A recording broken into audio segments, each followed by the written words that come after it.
कहानी की शुरुआत के स्टार्टिंग में जेनिया नाम की महिला काले कपड़े पहनकर हाथों में मोमबत्ती लिए चर्च के अंदर जा रही थी। दूसरी ओर किरा नाम का युवक उसी का इंतजार कर रहा था। अब कुछ दिनों पहले का समय दिखाया जाता है। दरअसल जेनिया एक फैशन डिजाइनर थी। वो अपनी दोस्त सोनिया की शादी का गाउन बनाने में व्यस्त थी। इस दौरान सोनिया का मंगेतर विक्टर जेनिया की बेटी पॉली को संभालने का काम कर रहा था। एक दिन जेनिया पॉली के पिता किरा से मिलने गई। वहाँ पर किरा किसी और लड़की के साथ बिजी था। ये सब देखकर जेनिया वापस अपनी माँ के घर आ गई। घर आकर वो अपने बीते समय को याद करके रोने लगी। जेनिया की माँ ने उसे समझाया, हम किसी पर भी दबाव नहीं बना सकते कि वो हमसे प्यार करे, जब तक कि हम सामने वाले पर डार्क स्पेल ना कर दे। ये सुनकर अगले ही दिन जेनिया एक वशीकरण स्पेशलिस्ट अजा के पास चली गई। जेनिया के कुछ बताने के पहले ही अजा उसकी सारी समस्याएं बताने लगी। आगे उसने एक मैजिक स्पेल बताया जिसे पढ़कर किरा उसके वश में आ जाएगा। इस विधि के लिए अजा ने 2 मोमबत्तियां, नमक और एक मांस का टुकड़ा दिया। ये विधि जेनिया को अपने किसी दोस्त की शादी में करनी होगी, पर अगर जेनिया का किरा के प्रति प्यार सच्चा ना हुआ तो इसका बुरा असर जेनिया को भुगतना होगा। अजा के बताए मुताबिक जेनिया सोनिया की शादी में आ गई। वहाँ खड़े ओलेग ने अचानक सोनिया को प्रपोज किया, पर सोनिया उसे भाव दिए बिना ही आगे बढ़ गई। शादी के रस्मों के दौरान जेनिया ऊपरी मंजिल पर अपने काले जादू की रस्मों में डूबी हुई थी। अपनी और किरा की आत्मा एक करने के लिए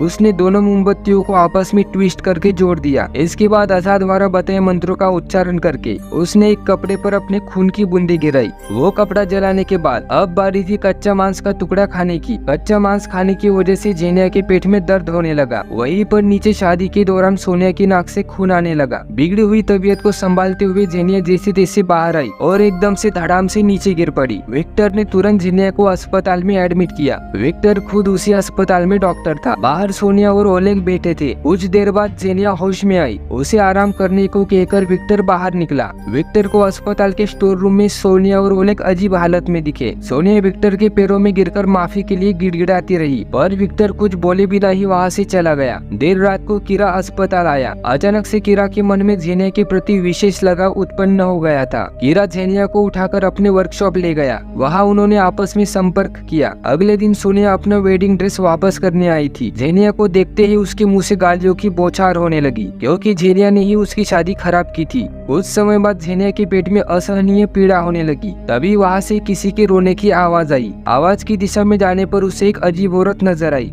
जिसने सोनिया का ड्रेस पहन रखा था। उसे देखकर जेनिया जोर से चिल्लाई। अगले ही पल वो औरत गायब हो चुकी थी। काम से लौटकर जेनिया किरा से मिलने उसके वर्कशॉप गई। जेनिया की बेटी रोने की वजह से परेशान होकर किरा ने उस पर काला कपड़ा डाल दिया। अचानक हुए अंधेरे से डरकर मासूम पॉली चुप हो गई। जेनिया को इस बारे में पता चलते ही वो किरा पर बरसने लगी, पर इस पर किरा कहने लगा कि उसे और जेनिया को कोई दूर नहीं रख सकता। किरा का ये पागलपन देखकर जेनिया डर के मारे सहम गई। शादी बर्बाद होने की वजह से विक्टर शादी के ड्रेस के पैसों का लेन देन पूरा करने आया था। कुछ देर बाद वो और जेनिया बातें करने लगे। बातों के दौरान विक्टर ने जेनिया के हाथ पकड़ रखे थे। कुछ देर बाद विक्टर वहाँ से चला गया, पर अभी भी 2 हाथों ने जेनिया के हाथ थामे रखे थे। उन अजीब हाथों को देखकर जेनिया जोर से चिल्लाई। उसकी आवाज सुनकर विक्टर उसकी मदद करने आया। उन दोनों को साथ में देखकर किरा विक्टर पर टूट पड़ा। जेनिया बीच बचाव करते हुए किरा के साथ चली गई। उसी रात किरा जेनिया को अपने पेरेंट्स से मिलाने ले गया। किरा के माता पिता को जेनिया पसंद नहीं आई, पर उनकी बात न मानकर किरा ने जेनिया से शादी करने की बात छेड़ दी। अब वो अपनी माँ से पुश्तैनी अंगूठी मांगने लगा,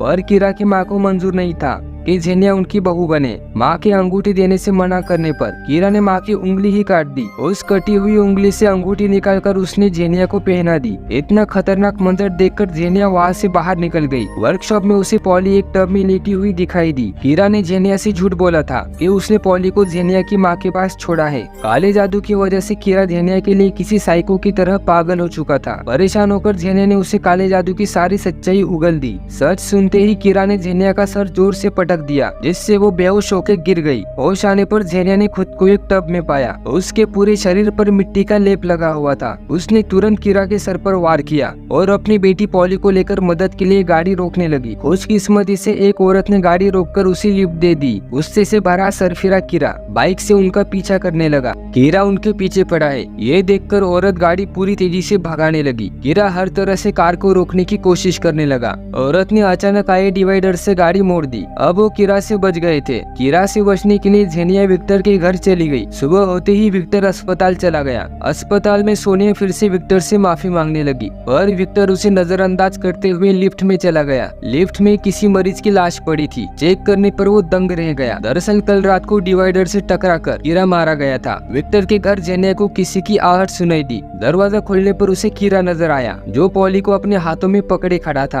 अगले ही पल दरवाजा अपने आप बंद हो गया। बड़ी मुश्किल से दरवाजा खोलकर जेनिया बाहर चली गई। वहाँ दूसरे कमरे में पॉली सही सलामत मौजूद थी। कुछ ही देर में विक्टर किरा की मौत की खबर लेकर आया। किरा की लाश देखकर भावुक होकर जेनिया ने विक्टर को कुछ देर अकेले छोड़ने की गुजारिश की। विक्टर के बाहर जाते ही किरा की लाश ने जेनिया को दबोच लिया। जेनिया जैसे तैसे ड्रॉवर से बाहर आ गई। उसने विक्टर को सब बताया, पर विक्टर के मुताबिक किरा की मौत के सदमे की वजह से जेनिया को ये सारे वहम हो रहे थे। विक्टर जेनिया को संभालने की कोशिश कर रहा था। ये सब देखकर सोनिया जेंडा को ताने मारने लगी। विक्टर और जेनिया अजा के पास आ गए। अजा से बातचीत के दौरान उन्हें पता चला जेनिया ने बहुत ताकतवर शैतान को जगाया है। ये रस्म सोनिया और विक्टर की शादी में हुई थी, पर विक्टर और सोनिया के बीच सच्चा प्यार नहीं था, इसीलिए शैतान सबकी आत्मा का दुश्मन बना है। कुछ देर बाद अजा ने जेनिया को दूसरे कमरे में भेजते हुए कहा, सही समय आने पर अंदर आ जाना। अजा ने विक्टर को एक कुर्सी पर बिठा दिया। पास ही पड़ी मांस से भरी बाल्टी को काले कपड़े से ढक दिया। अजा विक्टर के सिर पर मंत्र उच्चारण करने लगी। अगले ही पल बाल्टी से एक इंसानों जैसी आकृति उभरी, जिसने कपड़ा विक्टर पर डाल दिया। अब शैतान विक्टर पर हावी हो चुका था। शैतान ने बताया जेनिया ने उससे आत्मा का सौदा किया था, वो जेनिया की आत्मा को लेकर ही जाएगा। ये सुनकर जेनिया तुरंत कमरे में आ गई। विक्टर ने शीशे पर कोहनी मारकर शीशा तोड़ दिया। उसका टुकड़ा अपने गले पर रखा। जेनिया विक्टर को बचाने के लिए उसे रोकने लगी। अब शैतान जेनिया को मारने की कोशिश करने लगा। इन वक्त पर अजा की माँ ने कुछ मंत्रों का उच्चारण करके विक्टर के शरीर से शैतान को बाहर निकाल फेंका। इस हादसे के बाद विक्टर पूरी तरह डर चुका था। वो जेनिया को अकेली छोड़कर चला गया। जेनिया फिर से काले जादू की सामग्री लेकर चर्च चली गई। तभी उसे अजा की माँ की बातें याद आई। अजा ने कई शैतानों को आजाद किया था। उसे लगा सच्चे प्यार की ताकत से वो सब ठीक कर देगी, पर इस दुनिया में कोई किसी से सच्चा प्यार नहीं करता। सब कुछ ठीक करने के लिए जेनिया को सबको चर्च में लाकर उसी विधि को उलट करना होगा। अस्पताल में सोनिया विक्टर का इंतजार कर रही थी। वहाँ ओलेग ने आकर सोनिया को दोबारा प्रपोज किया। इस बार सोनिया ने भी उसका प्रपोज एक्सेप्ट कर लिया। कुछ देर बाद विक्टर आकर सोनिया को बताने लगा वो भी सोनिया से सच्चा प्यार नहीं करता था,